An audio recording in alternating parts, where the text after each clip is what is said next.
पत्रकारांचे मला फोन आले आणि त्याच्यावर त्यांनी मी याच्यावरती प्रतिक्रिया द्यावी म्हणून मला सांगण्यात आलं. त्याच्यामुळे मी 5 मिनिटं आपल्याशी हा विषय बोलणार आहे आणि संपणार आहे. खरं तर आता मला प्रेस घेणं किंवा आता काही बोलणं, कारण माझ्या मुलाखती झालेल्या आहेत,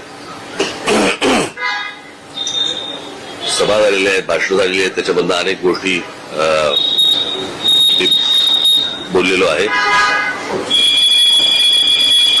परंतु काल आमची जिथे सभा झाली शिवतीर्थावरती, तिथेच काल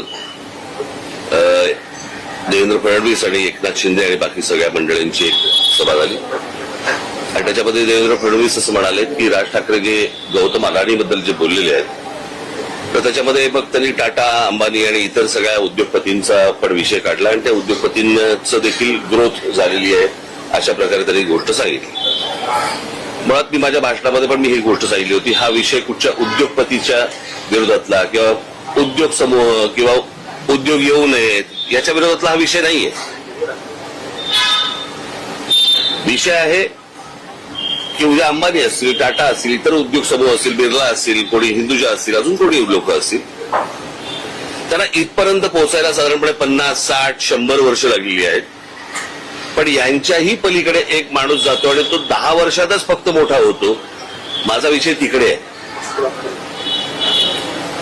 म्हणजे उद्या तुमचं सिमेंट पासून, स्टील पासून, पोर्ट्स पासून, एअरपोर्ट्स पासून, विजेपासून या सगळ्या गोष्टींची मोनोपॉली ज्या वेळेला एका माणसाकडे यायला लागते, त्यावेळेला एखादा माणूस हा या देशाला वेठीस धरू शकतो आणि त्याला सगळ्या गोष्टी पुरवणारं हे केंद्र सरकार ज्या वेळेला असतं आणि त्यांना ज्या वेळेला केंद्राकडनं ज्या वेळेला पूर्णपणे एक रेड कार्पेट असतं आणि कुठेही जा आणि काही करा.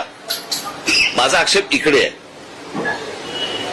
उद्या उद्योगधंदे वाढले, उद्योगपती वाढले, उद्योग आल्यानंतर इथे रोजगार निर्माण होतो. रोजगार निर्माण झाल्यावरती बाबा घरं उभी राहतात, मुलं मुली उभी राहतात, त्यांना नोकऱ्या मिळतात, त्यांचे संसार उभे राहतात.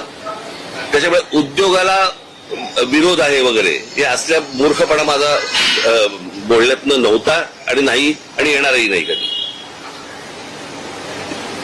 परंतु एक गोष्ट मला आपल्याला नमूद करू इच्छितो मी आपल्या समोर की या सगळ्या याच्यामध्ये अंबानी घ्या, टाटा घ्या, अजून कोणी उद्योगपती घ्या, बिर्ला घ्या, कोणी यांची एम्पायर स्वतः उभी केलेली आहे. यांनी यांचे उद्योग स्वतः उभे केलेले आहेत. म्हणजे आज जर समजा तुम्ही विमानतळ ही एक जर समजा गोष्ट बघितली तर 7 का 8 विमानतळं आज गौतम अदानींना देण्यात आलेली आहेत केंद्र सरकारकडनं.